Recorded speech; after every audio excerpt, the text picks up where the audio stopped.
Problems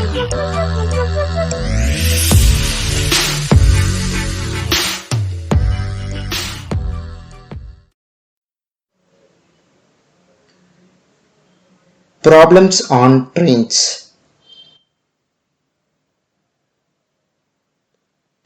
Concepts and formulas used for solving problems on trains. Here I am just orally giving the concepts and formulas that is being used for the problems on train. A complete exclusive video explaining the concepts and formulas used is given in the description.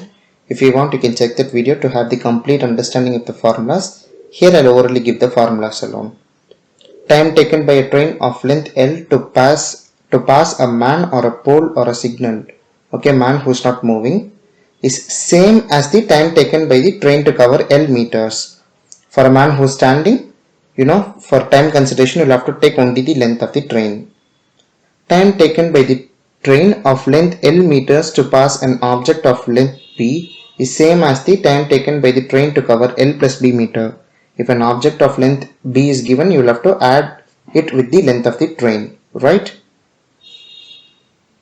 Let A be the length of train 1, B be the length of train 2, U be the train 1's speed and V be the train 2's speed. Okay, I am using the same notations that I have used in the explanation video. Time taken for the trains to cross each other if the trains move in the same direction. Time is nothing but distance by speed. Distance means the length of both train 1 and train 2. So A plus B. And speed here means the relative speed. Since the trains move in same direction, you will have to subtract the speeds to obtain the relative speed. Next, when the trains move in opposite direction, time taken for the faster train to cross the slower train is. So T is D by S, distance by speed. Distance means length of both the trains, that is A plus B. And speed here also means the relative speed. Since they move in opposite direction, we are taking it as U plus V. Okay. I think you're clear with this. We'll go to the problems. A 100-meter long train is running at a speed of 30 kilometers per hour. Find the time near the railway line taken by it to pass a standing man.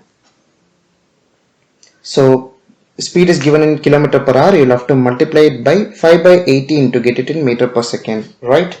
I'll follow the standard procedure. I'll convert everything into meters and meter per second. So 30 into 5 by 18. So that's 25 by 3 meter per second.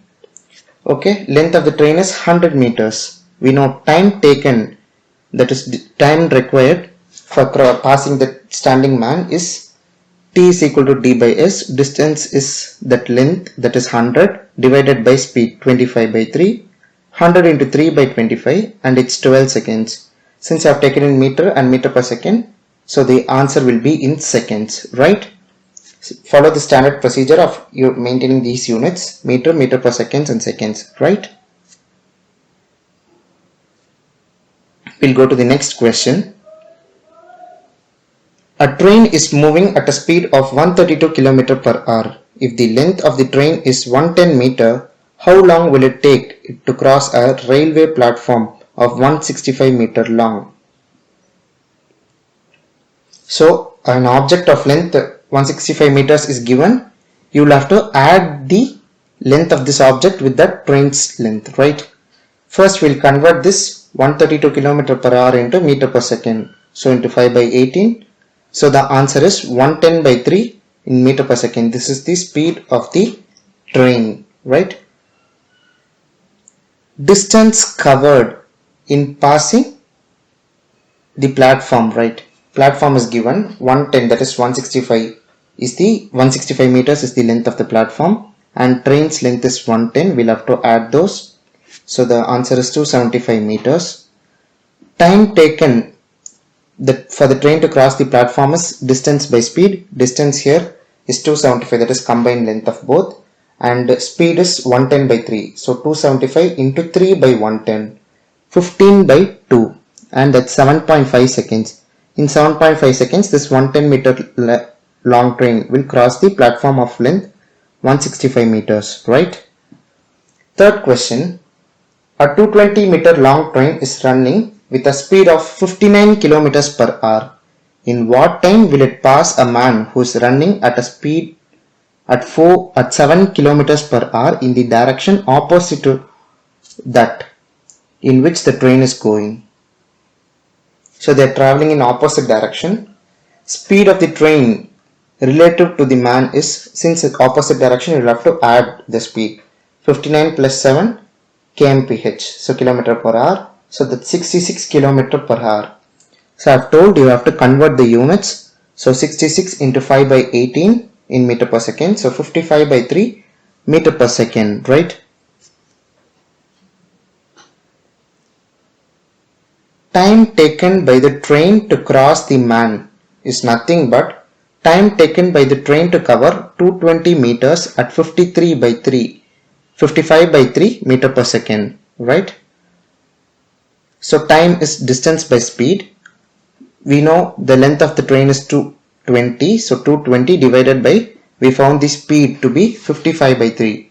220 by 55 by 3, and when you are going to simplify this one, you will get the answer as 12 seconds, right?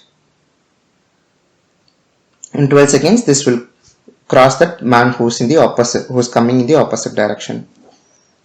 Last question. Two trains 100 meters and 110 meters long are running in the same direction with the speed of 72 and 54 kilometers per hour. In how much time will the first train cross the second one? Please note that the trains are moving in the same direction. So first let me calculate the relative speed. Since same direction, we'll have to subtract. So that's 18 kilometer per hour relative speed. And you'll have to convert that into meter per second. So 18 into 5 by 18, that's 5 meter per second. So relative speed of the trains is 5 meter per second.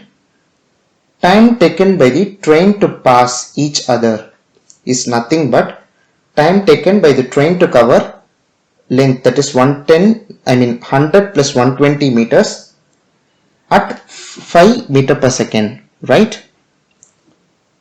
So we'll have to find the T. T is nothing but D by S. So 220 is the combined length, and we know 5 is the relative speed of train. So 220 by 5, and that's 44 seconds. In 44 seconds, the first train will cross the second train, right? I think you would be clear with the concepts. Thank you for watching our video.